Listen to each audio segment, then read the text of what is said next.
Pemilu 2024. Saya melihat dan hasil analisis saya adalah dari apa yang ditampakkan, apa yang dipertontonkan kepada rakyat soal pemilu 2024 adalah pemilu 2024 tidak lebih dari kontestasi para pelawak, artis, dan yang lebih berbahaya, kapitalis versus kapitalis. Di pemilu legislatif kamar kedua, seorang komedian pelawak senior ketika ditanya latar belakangnya untuk kemudian maju ke legislatif kamar kedua DPD, dia mengatakan kalau belum bisa mensejahterakan rakyat, paling tidak membuat masyarakat bahagia. Berbahaya statement seperti ini. Karena konstitusi kita mengamanahkan untuk Indonesia ini sejahtera rakyatnya. Keadilan sosial bagi seluruh rakyat Indonesia. Tidak ada kata kebahagiaan di sana. Indonesia bukan negara bahagia, akan tetapi negara sejahtera. Bahkan pendidikan kita yang diamanahkan oleh konstitusi mencerdaskan seluruh anak bangsa, tujuannya bukan untuk meraih kesuksesan, namun beriman, bertakwa, dan berakhlak mulia. Itu pertama. Poin kedua,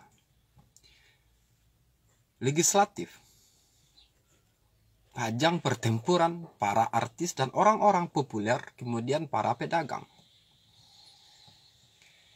Para artis ini tentu mereka akan memperjuangkan hak mereka soal hak kekayaan intelektual, HKI. Para pedagang sudah jelas tujuannya untuk mengamankan bisnis mereka. Ini yang terjadi. Pertempuran, pertarungan, kontestasi Pilpres Kamar 1 DPR RI. Dan yang terakhir yang sangat berbahaya adalah Pilpres 2024. Saya mengamati bahwa Pilpres 2024 nanti tidak lebih dari pertarungan kapitalis versus kapitalis. Kapitalis bangsa asing versus kapitalis bangsa sendiri. Dan bahkan kapitalis bangsa asing join dengan kapitalis bangsa sendiri versus kapitalis bangsa sendiri. Pak Anies Baswedan mengkritik listrik, mobil listrik, kendaraan listrik.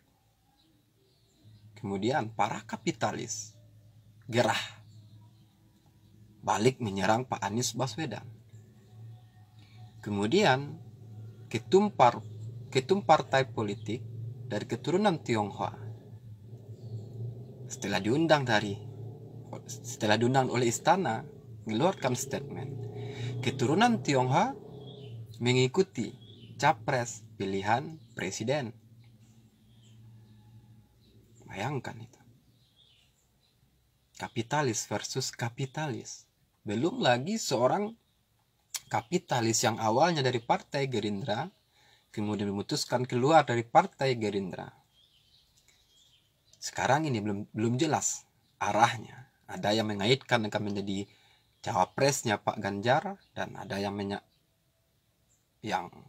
memprediksi bakal menjadi cawapresnya Pak Anies Baswedan. Pak JK juga mengatakan bahwa kekayaan orang Indonesia terkaya di Indonesia ini keturunan Tionghoa. Tak lebih Pilpres ini dari kapitalis versus kapitalis. Kita rakyat, apa yang harus kita lakukan? Untuk kali ini kita hanya bisa memilih yang terburuk dari yang buruk. Kapitalis, tidak ada yang baik. Kapitalis itu buruk semua.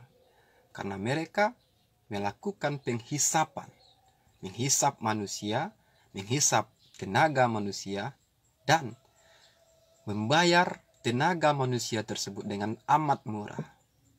Tidak ada kapitalisme yang baik selama mereka kapitalis ini terus-terusan melakukan perbudakan. Itulah pengamatan saya tentang pemilu 2024 nanti.